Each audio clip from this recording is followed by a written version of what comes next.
De tempos em tempos eu me deparo com notícias sobre determinado alimento ser o maior vilão da história alimentícia.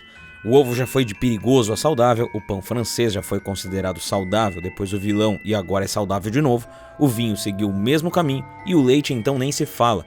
Toda semana tem reportagem sobre ele. É bem diferente esse leite, o de caixinha, ele foi totalmente modificado. Pode ser chamado de qualquer coisa, menos leite, ou alguma coisa misturada com leite. Vou explicar. O terrorismo alimentar é um processo de proibições em que entramos quando começamos a praticar dietas radicais, que eliminam algum tipo de alimento. Você começa a acompanhar essas reportagens e em algum momento essa adoração e demonização te revolta. Você não sabe em quem confiar e larga a dieta de mão. O exemplo mais emblemático dos últimos tempos foi com a tal Mayra Card, que postou em 2023 um vídeo acusando um bolo de chocolate de causar aumento do colesterol, infarto, inflamação do intestino, doença celíaca, insuficiência hepática, Alzheimer e até câncer. Muita gente foi a público para repreendê-la, manifestando os perigos de divulgar esse tipo de conteúdo. O marido de Ivete Sangalo foi um deles. O nutricionista fez um vídeo reagindo ao de Mayra e dizendo que esse tipo de conteúdo só faz piorar a relação das pessoas com o próprio corpo e com a comida. Muito cuidado com esse tipo de conteúdo que vocês encontram aqui na internet. O nome disso é terrorismo nutricional e só faz piorar a sua relação com o seu corpo e com a comida. Vamos combater. Mayra não é a única a espalhar desinformação. Tem muito mais gente praticando terrorismo alimentar por aí, ou como também é chamado, terrorismo nutricional. Só que não são apenas pessoas sem formação acadêmica na área da nutrição que espalham desinformação, tampouco só os nutricionistas detêm o monopólio do conhecimento sobre o assunto.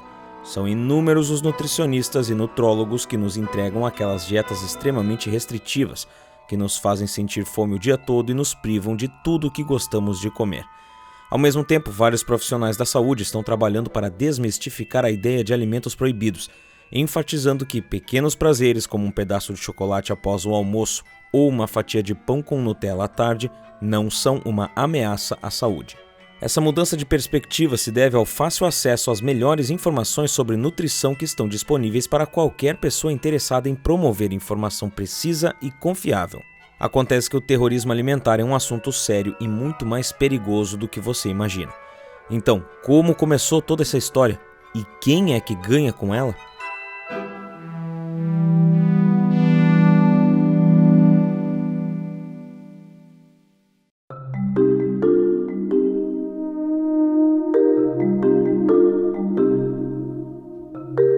Você com certeza já ouviu de alguém que precisa parar de comer alguma coisa para emagrecer ou para ser mais saudável. Corta o açúcar, para de comer carboidrato, não come nada industrializado, usa óleo de coco no lugar do de soja. Essas são só algumas das coisas que a gente escuta com frequência sobre o que podemos comer, o que vai nos fazer viver até os 100 anos ou nos matar em menos de 10. Você senta para tomar seu café da manhã, mas não pode comer pão, muito menos com manteiga, ovo, nem pensar que tem muita gordura. Mas também não pode comer só fruta, porque só a fruta não sustenta e dependendo de qual for, tem muita frutose, que é um tipo de açúcar e você terá picos de insulina. E nem cogite tomar leite de vaca. No café da manhã você precisa comer torradas multigrãos com um pouco de atum fresco, que tem menos sódio, beber leite vegetal e comer uma fatia de melão ou mamão papaya. É só o início do dia e você já está confuso e sobrecarregado. São tantas as informações do que pode ou não pode que é difícil saber no que acreditar. Então você fica frustrado, claro, porque não tem dinheiro para comprar esse monte de frescura, não sabe cozinhar com esses ingredientes e nem acha nada disso gostoso. O terrorismo nutricional ganhou muito palco na era das redes sociais, mas ele não é recente. O conceito existe desde a década de 60, quando os nutrientes começaram a ser classificados como bons e ruins pelos cientistas. Mas o termo foi cunhado mesmo só nos anos 2000 por George Screenes, um pesquisador e professor da Universidade de Melbourne. Screenes também denominou o nutricionismo como o ato de focar em um nutriente isolado sem considerar tudo que envolve a alimentação, os nutrientes combinados, a qualidade dos alimentos e até os aspectos culturais, sociais e afetivos da comida. Tem alguma coisa muito errada quando o seu pão caseiro com o ovo da sua galinha criada solta são vistos como vilões, disse Rita Lobo em seu blog após ler a obra de Screenes. Para ele, os dois termos, nutricionismo e terrorismo nutricional, estão diretamente ligados e são igualmente prejudiciais à saúde. Screenes fala que vivemos hoje a era do nutricionismo funcional. marcada por pesquisas e estratégias de comunicação focadas em descobrir e divulgar os benefícios de nutrientes isolados. Segundo ele, o que acontece hoje com tantos nutricionistas guiando as nossas vidas é que ou o consumidor fica perdido, precisa de aconselhamento e vira presa fácil para as armadilhas de marketing de influenciadores e da indústria de alimentos, ou ele, munido dessas informações que vai encontrando espalhadas por aí, se sente totalmente informado e acaba desenvolvendo uma forma de arrogância. Então a pessoa consome uma dieta maluca, mas que defende com unhas e dentes. Para a indústria alimentícia, esse tipo de classificação é muito benéfica, já que põe o foco em um nutriente e deixa fácil desviar a atenção da receita completa. Ou então tira uma substância, coloca outra no alimento para dizer que agora, por causa de um item, ele é saudável. Acontece que problematizar alimentos ou divinizar nutrientes isolados não é nada saudável. O terrorismo nutricional envolve uma série de pressões psicológicas, incluindo a imposição de dietas restritivas e o sentimento de insuficiência por não conseguir segui-las. Por isso está diretamente ligado ao desenvolvimento de transtornos como anorexia, bulimia e compulsão alimentar. Segundo a Associação Brasileira de Psiquiatria, em 2022, mais de 70 milhões de pessoas, quase um terço da nossa população, já eram afetados por algum transtorno de alimentação. São esses tipos de problemas que conteúdos irresponsáveis compartilhados pela internet causam ou acentuam. Ter alguém te dizendo constantemente que tudo que você come está errado ou que as opções mais caras que você não pode comprar são as certas pode desencadear ou reforçar diversos distúrbios psicológicos. O terrorismo alimentar não direciona, ele causa medo. E o problema desses vídeos é que quanto mais polêmicos eles são, mais virais eles se tornam. Mas uma coisa que a maioria desses influencers da internet não contam é que comer alimentos chamados fit não significa necessariamente ser saudável. E eu vou te dizer o porquê.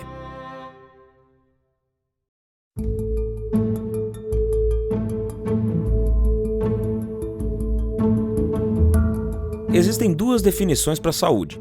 No nutricionismo, saúde significa ausência de doença, mas para a Organização Mundial da Saúde significa estar em um estado de completo bem-estar físico, psicológico e social. Para ter esse tipo de saúde, o equilíbrio em todas as áreas da vida é crucial. Tudo em excesso acaba se tornando um problema. Não é comendo clara de ovo e batata doce o dia todo que você vai ficar maromba, nem é cortando todos os tipos de gordura que ficará mais saudável. O maior risco do terrorismo alimentar é o corte radical de alimentos que pode resultar em deficiências nutricionais. Nossa alimentação precisa ser completa. Nós dependemos de carboidratos, de proteínas e até de gordura, que muita gente tem uma imagem extremamente negativa. Mas não existe alimentação equilibrada que te impeça de comer nada para sempre, a não ser que você tenha uma condição muito particular como alergia, sensibilidade ou intolerância a alguma coisa. Buscando mais informações, eu entrei em contato com o nutricionista e atleta Vitor Hugo Souza, o Vitão, que na própria bio do seu Instagram já leva a frase "nutrição sem frescura, apenas o básico e eficiente". Uma das coisas que mais me perguntam é se eu posso emagrecer comendo tudo que eu gosto. E sim, isso deveria ser o ideal. A ideia é montar uma dieta em que tenha todos os alimentos que o paciente gosta, mas claro que calculado dentro da realidade dele e das necessidades dele. Pois se a dieta não respeita o padrão alimentar do paciente, ele não consegue levar a longo prazo.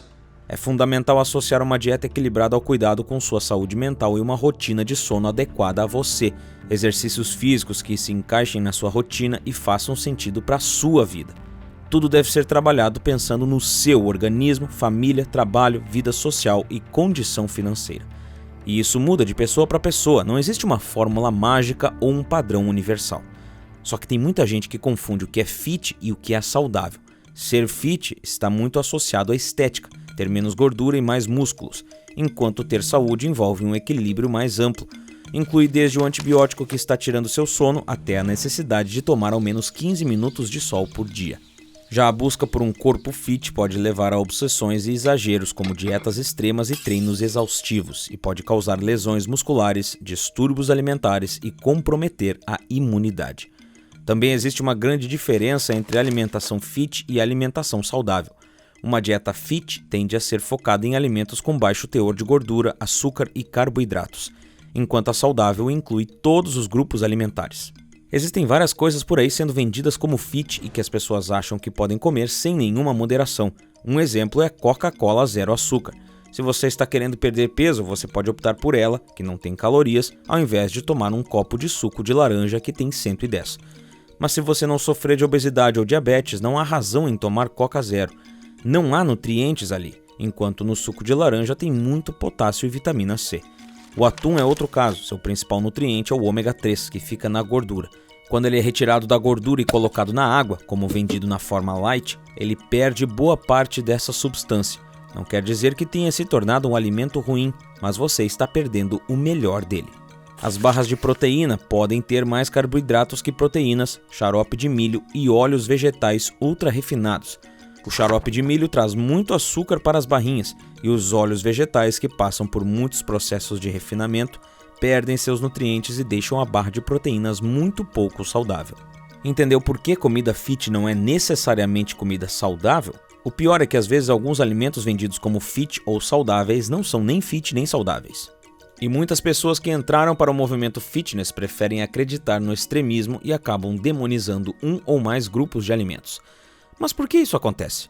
Quais os motivos de tanta gente acreditar em tudo que é dito na TV ou outras redes sociais?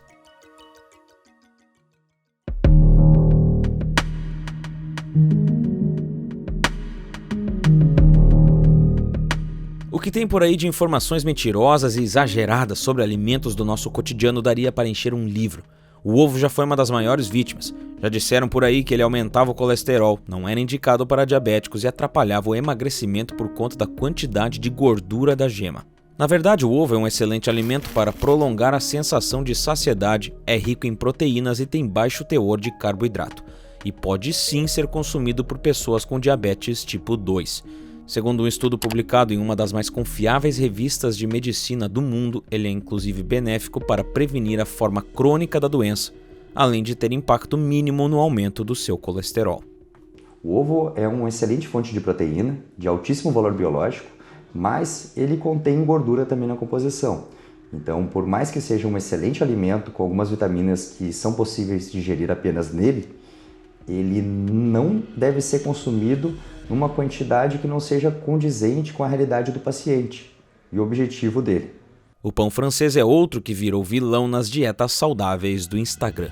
Mas a verdade é que ele é preparado sem conservantes e rico em nutrientes essenciais como carboidratos, lipídios, proteína, sódio, cálcio, fósforo e potássio.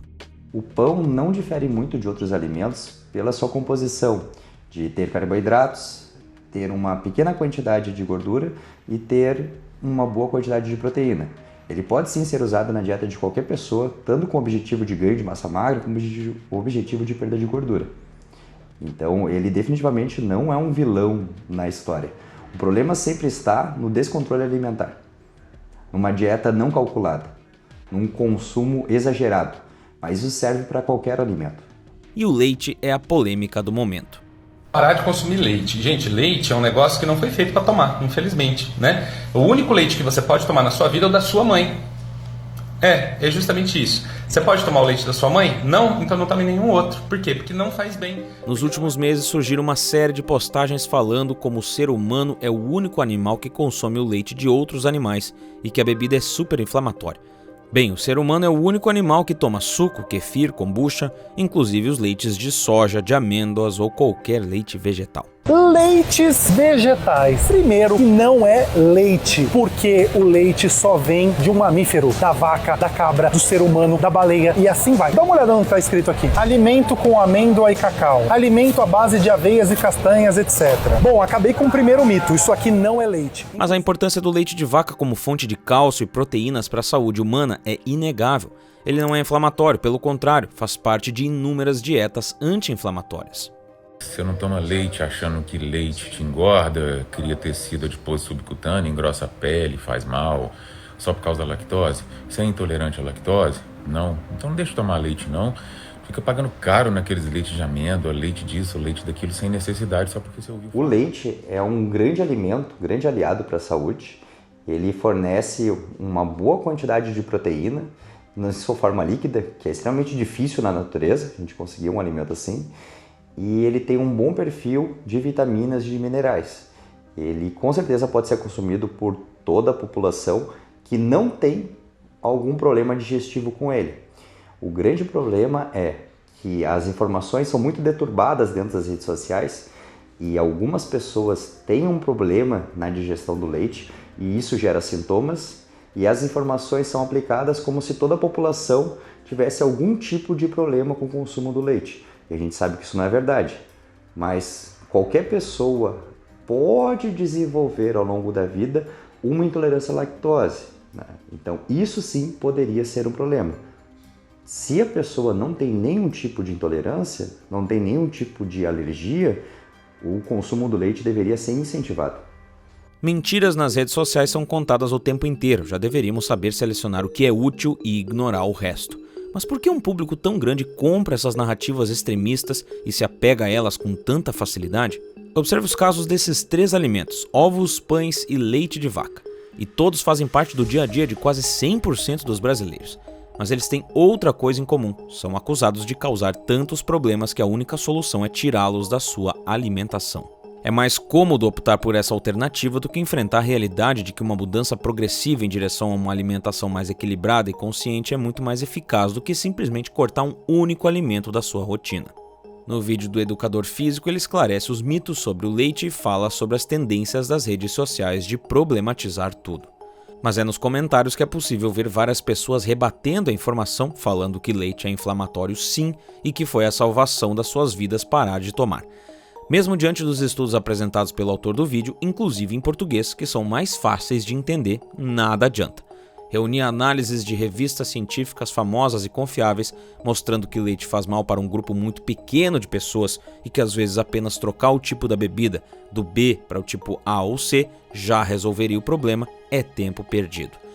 Será sempre mais fácil encontrar algo para botar a culpa, eliminar esse alimento da sua dieta e pronto. O problema é que esse tipo de desinformação pode ter consequências extremamente graves. O leite de vaca não é um alimento trivial como uma fruta ou um legume que você substitui facilmente. Para as crianças, então, não há o que se discutir. A partir de 1 ano, a OMS já permite o alimento. Substituir o leite de vaca por bebidas vegetais pode resultar em deficiências nutricionais, especialmente de cálcio e vitamina B12. Além disso, as bebidas vegetais podem ter um baixo valor proteico e serem mais caras. O grande problema das redes sociais é que ela traz os assuntos muito importantes de uma maneira muito superficial.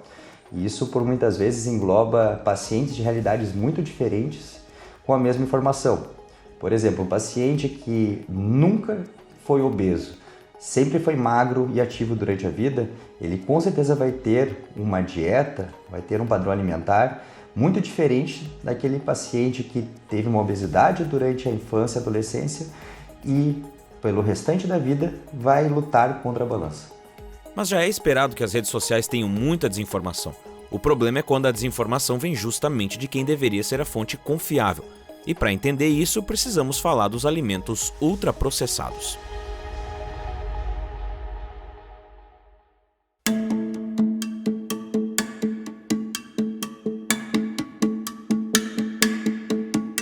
Como se já não bastasse problematizar alimentos básicos da nossa rotina, agora a fixação dos que dizem zelar pela nossa saúde está em culpar qualquer comida que tenha passado pela indústria. As palavrinhas alimento processado, nesse momento, estão disparando algum alarme, causando algum desmaio, alguma coceira. João Dornelas, presidente executivo da Associação Brasileira da Indústria de Alimentos, falou em uma entrevista que, do ponto de vista da ciência e tecnologia de alimentos, o que define a qualidade de uma comida é a sua composição nutricional, não a quantidade de processos pelos quais ela passou. Então, nomear alimentos como ultraprocessados acaba desqualificando muita coisa erroneamente. Um bom exemplo disso são os cereais matinais. Enquanto os cereais ultraprocessados podem conter adições de vitaminas e minerais, como ferro, ácido fólico e fibras, sua versão in natura, como grãos integrais, pode ser menos rica em nutrientes essenciais. Há vários outros exemplos, como alguns tipos de iogurtes ultraprocessados, enriquecidos com probióticos, que podem facilitar a saúde digestiva e imunológica, oferecendo benefícios além do iogurte natural. Uma matéria do Terra de março de 2024 criticava severamente os ultraprocessados, dizendo que eles foram associados a 32 efeitos prejudiciais à saúde e que causam, entre outras coisas, morte precoce, doenças cardíacas, diabetes tipo 2, obesidade e até problemas de saúde mental, como se todos os alimentos ultraprocessados fossem péssimos para a nossa saúde. A questão é que, por ser uma classificação muito mal elaborada, um grupo enorme de alimentos que tem diferenças abismais entre si acabam levando a fama de comida de má qualidade, e a própria reportagem lá no finalzinho admite isso. Sopas com vegetais desidratados, barras de granola com frutas, cereais enriquecidos e leites fortificados estão sob o mesmo guarda-chuva dos refrigerantes açucarados, dos biscoitos recheados, hambúrgueres e embutidos condimentados. O macarrão, o arroz branco, o óleo de cozinha e o açúcar refinado são alguns itens que estão na despensa de grande parte dos brasileiros, sendo considerados processados ou ultraprocessados. Desde que um pesquisador da USP criou uma classificação para os alimentos processados, a demonização desse tipo de comida virou a regra. Essa classificação, que tem o nome de Nova, parte do princípio de que o principal problema quando se fala em saúde e nutrição é o processamento, não a comida ou seus nutrientes. Ela não se baseia na qualidade ou na fonte desses alimentos, mas na quantidade de ingredientes que estão no seu preparo. Então, se você compra uma bandeja de frutas picadas, um pacote com hortaliças higienizadas, suco integral e orgânico de várias frutas, um pacotinho feito de uma mistura de sementes e frutas secas, tudo é rotulado como alimento processado ou ultraprocessado. A diferença entre um e outro, mais de 5 ingredientes tornam um alimento ultraprocessado, menos processado. Criaram uma classificação que o mundo inteiro contesta, a não ser onde tem ativismo, porque daí eles gostam. O problema está na difamação, sem embasamento técnico e científico adequado. Pela classificação Nova, ultraprocessado é qualquer coisa que eles queiram chamar de ultraprocessado. Conseguiram implantar um negócio sem lógica, sem ciência, sem tecnologia. É o que diz Luiz Madi, diretor do Instituto de Tecnologia dos Alimentos. E o Estado brasileiro chancelou essa classificação, que ainda entrou para a Guia Alimentar para a População Brasileira em 2014. Muita gente reclamou abertamente dessa abordagem, como um grupo de professores da própria USP, quando publicaram um artigo em que afirmam que um dos principais erros da classificação Nova seria associar o termo ultraprocessado à quantidade de ingredientes. Os emulsificantes, antioxidantes, acidulantes, conservadores, etc., incorporados aos alimentos industrializados, também são fortemente criticados. Os nomes técnicos dados a esses aditivos soam estranhos, mas com frequência se referem a velhos conhecidos das donas de casa. O ovo, usado para dar liga à maionese caseira, na indústria vira lecitina ou emulsificante, e o famoso coloral, usado para dar cor aos pratos, é a mesma norbixina dos rótulos industriais, extraída da planta urucum. Só muda o nome regulatório. João Dornelas diz também: no pão de forma são os mesmos ingredientes do pão feito na padaria, só porque foi feito numa indústria classificado como ultraprocessado? O Itaú analisou o pão feito nas padarias de Campinas e comparou com o que é produzido pelas maiores marcas do Brasil. Conclusão: o pão da padaria tem o dobro de sódio, muito mais gordura e açúcar do que o ultraprocessado.